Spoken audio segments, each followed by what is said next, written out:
Hey, good morning, good morning, good morning. Welcome to Swahili Sunday. If you're listening to this after the fact, thank you for listening. I'm testing out my new glasses today. And I say new because I had this same pair without the sun, whatever. And the dog chewed them up. So I had to get some others. And I decided to get the kind with the sun. It looks like George is going to join us today. You joining us, George? There's George. He's joining us to say hi. I am coming to you live from my garden sanctuary this morning. You can see behind me these plants here. It's actually a grapevine. The grapevine is really going crazy. So I don't see any grapes starting yet, but I'm excited to see how many grapes are going to show up um, today, or not today, but this season. And so what I wanted to talk about today, the Swahili word for today is one that I've shared before, which is faith, or imani. Imani means faith in Swahili. And there's a scripture, one of my favorite scriptures, Hebrews 11:1, that says, faith is the substance of things hoped for, the evidence of things unseen. And how do you wonder what that even means, and how do you even operate in faith every day when you don't see? You have to have faith that things are going to happen. Obviously, behind me, I see that there are quite a lot of vines growing. They're growing everywhere, and they're growing like crazy. I don't see any grapes yet, so I have to have faith in Monty that the grapes are going to show up. Last year we had 15, almost 15, I think 12 to 15 bunches of grapes. Maybe this year we'll have more. And I have to have faith that, okay, I see the vines growing. I have to have faith that the grapes are going to come along behind them. And it's that's the substance, or the substance of things hoped for. The substance, obviously, is the grapes. The evidence of things unseen is I'm having faith that the grapes are going to show up this season, and I think that they will. But the thing to know about this grapevine, this was one time about a 2-foot stick that I got at, I call it the rescue area at Lowe's. They have a place, they mark down plants, and so I rescue plants. Most of my plants in my garden sanctuary are rescue plants, or things that I've transplanted from other things. I'm just looking around and seeing how many of these are actually rescue plants. This one here, actually, let's see if I can, this one right here, the regular plants died. There were 3 of these last year and they died, but they dropped seeds, and so there's new hope that new flowers are going to bloom. There's no flowers yet, but I see some, so I have faith that they're going to grow into beautiful flowers. And so back to the grape plant, it was about a 2-foot stick. That's all it was, a stick. I think it had one little leaf on it, and maybe that was 4 years ago, was it? 4 or 5 years ago. And I planted that little stick in the ground, and I had faith that it would grow into grapes one day. I knew it wouldn't happen overnight, but I knew it would eventually happen if I tended to it and cared for it properly. So I cared for the grapevine over the last years. The first, I think it's been 5 years, because the first 3 years, the first 2 years, it didn't produce anything. The third year, it produced like a couple bunches of grapes, and they're so good. It's Thompson seedless grapes. They are so good. I love planting things in my garden, and I kept tending to it. Actually, one of the things I do in my garden is I I use old tea, and I sprinkle some old tea in there, and I put some orange peels in the dirt and stuff to give it some nutrients. I don't know what I'm doing. I'm just kind of like, oh, let's see, throw this stuff in there and see if it works. Seems to have worked. But the important thing about faith, like I posted something a couple of days ago about sometimes in the struggle when you want to give up, and then you get Jesus kind of, there's a book I read every day called Jesus Calling. It's a devotional, and it really had a kind of a don't give up kind of thing. So having faith that the grapevine is going to produce grapes comes from the fact that I've tended to it and cared for it properly. So also having faith that the other things I'm doing in my life are going to work comes from the fact that I'm tending to them and caring for them properly. So I'm caring for the baskets and beads business, and I'm tending to that, and I'm caring for some other things in my life and tending to that, and having faith that it's going to come to fruition. But like I've said I wrote a book some time ago, called the Go Pink Rules of Engagement, and one of the rules, if you will, it was take positive action towards your goals and dreams. Dreams without action are merely fantasies. You can't, for instance, I couldn't plant this and do nothing to it and have faith that it was going to grow. I can't plant my business with baskets and beads and do nothing to it and think it's going to grow. So anything in your life, in order to have faith that it's going to come to fruition, you have to actually, you can't sit back and do nothing. It's just like writing goals. You can't just write a list of goals and be like, okay, I want this to happen and do nothing, take no action, and think it's going to show up for you. You have to take some kind of action towards your goals and dreams. And I do a lot of that in prayer because I'm one that can get swayed by bright, shiny objects. So I have to take the time to think about things and make decisions before I act, if it's the right thing for me to do. So having faith is great, but you have to take some kind of action with that faith, whether it's simply praying about it or making some moves, or um, like, for instance, I can't have an online site and say, oh, I hope somebody's going to go and buy some beads, without doing some kind of publicity about it. Right now, I have somebody who's working hard running ads for me.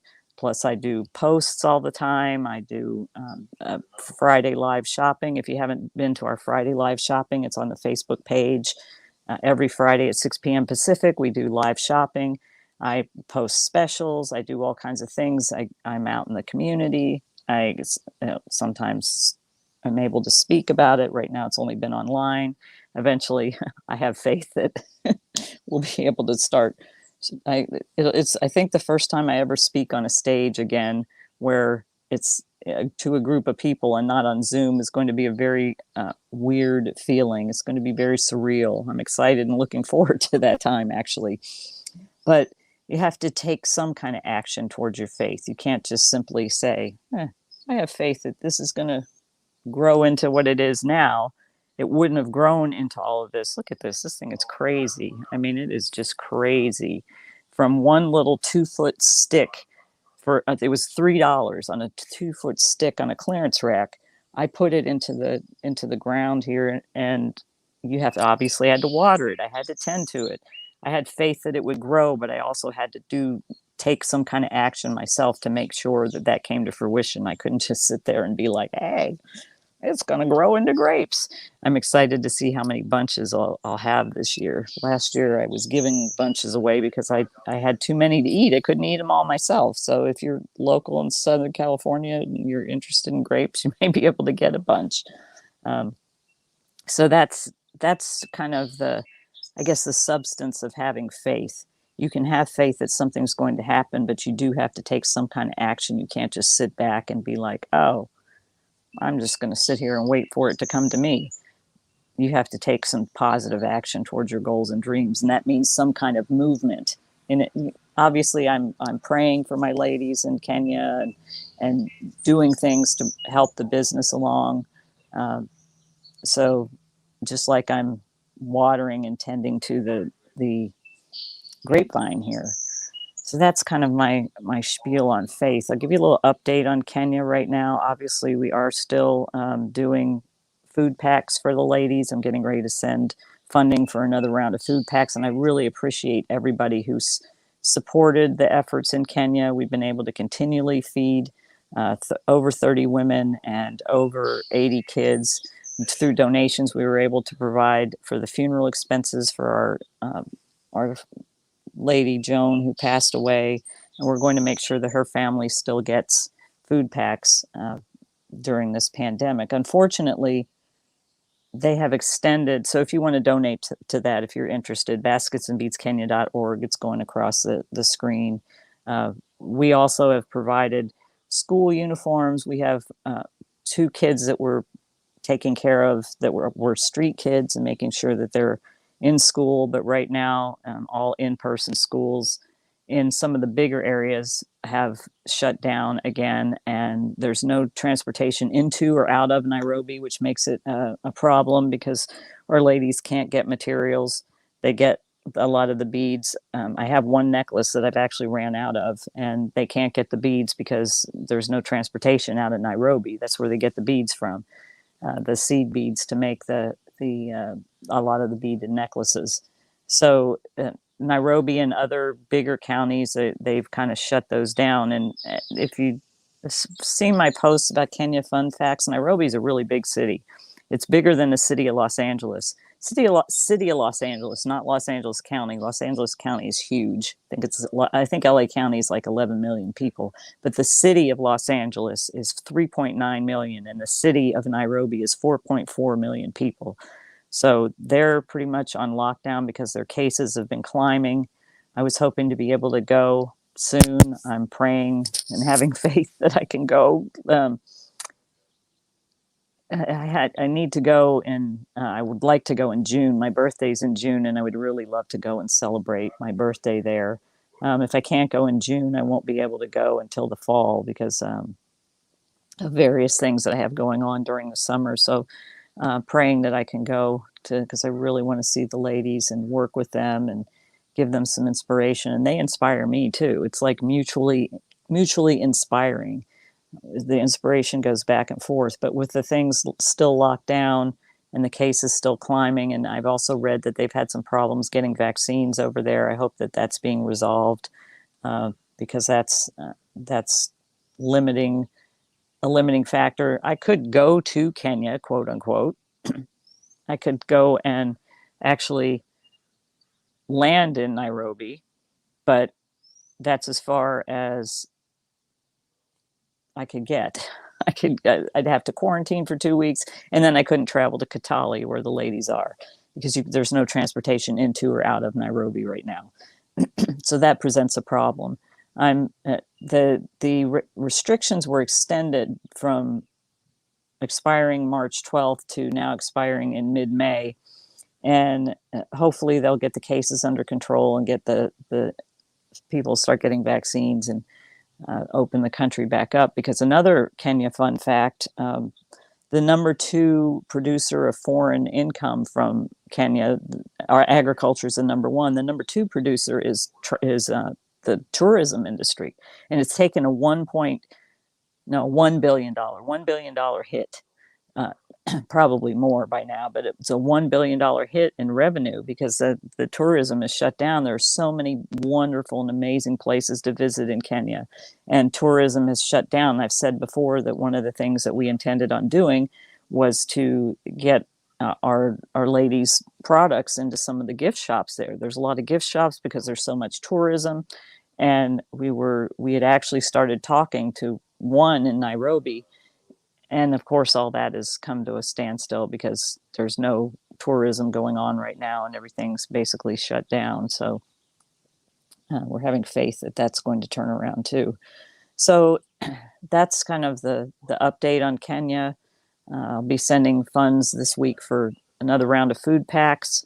So make sure that our ladies have food packs that they're able to feed their kids. And that our motto, and if you want to donate, there's basketsandbeadskenya.org. Again, appreciate all the donations. We have enough funds this month to send food packs that'll feed them for a month, which is our goal. And then we have the other 2 street kids that we're supporting. I had a sponsor for that, but he hasn't gotten back to me, so I don't know if he's going to continue sponsoring them. We're going to make sure that they are continued to care for. Our goal is to help more kids and can make sure that they can stay in school as we start to grow with that, because there's school fees and school uniforms. There's costs to go to school there that most of the people in poverty don't have the funding to do. And every kid deserves an education. And you never know. There may be a engineer that may design something to change who knows what, water, make water more pure, or maybe devise something that'll help the planet in some way. Or maybe there's a future president of Kenya, but if they wouldn't don't get education, they won't have that opportunity to know what they can do. One of our ladies, Dina, who has 10 kids, I remember, yes, I said 10 kids. Whew, I remember I have two. And now we have a puppy. It's like having a child all over again. It's my son's puppy. And it's like having a toddler, let me tell you. She likes to chew things, and she's not getting along with the cats. She wants to pounce on them. Let's play. The cats are like, no, I'm not down for that. Anyway, Dina's one of Dina's daughters. I met her, and she finished nursing school, so she's a nurse now. And if she wouldn't have had the opportunity for education, she would not have realized that ability that she has. So I think everybody deserves the opportunity to be educated. And that's part of what we're doing to, as we grow Baskets and Beads, is to get it to where the ladies are able to cover those costs themselves. And we have the motto, a hand up, not a hand out, but we've had to kind of suspend that a little bit because I haven't been able to order as much as I normally order.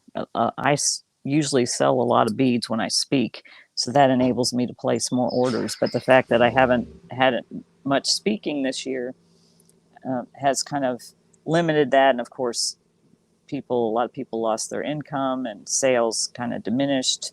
I took a job to cover the business expenses, and I'm working back up to get at least, the first goal is to get the business expenses covered with sales, and then to start being able to get into profit and order more from the ladies. But we had suspended the hand up, or hand up, not a handout. I mean, it's still a hand up, but we are providing food packs.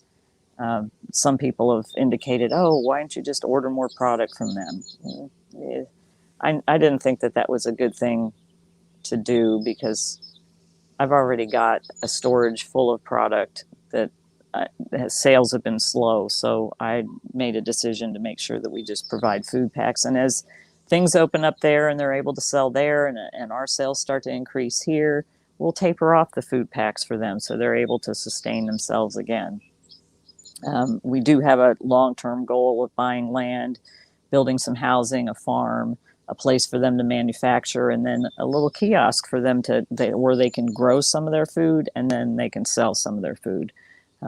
So they'll have multiple streams of income. We're teaching them entrepreneurism, leadership, and community building skills. And that's continued even through the pandemic, because I'll send little videos to Layla, who will be able to show it to them or get the message to them there in Kenya. So if you want to donate, basketsofbeadskenya.org. Appreciate everybody who has donated. We will be sending the food pack money again soon. So that's about it for today. I am going to sit back and enjoy my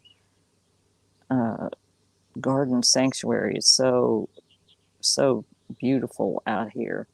It's the sun is out. It's warm. All the flowers are blooming. Got a cat. Meow Mix is over here. She didn't get in my lap today, but she's over here checking. She's got to always be part of something. So that's Meow Mix. Anyway, again, the Swahili word for today is imani, faith, and have faith that even in the midst of the struggles, that your things will work out. It'll work out for good.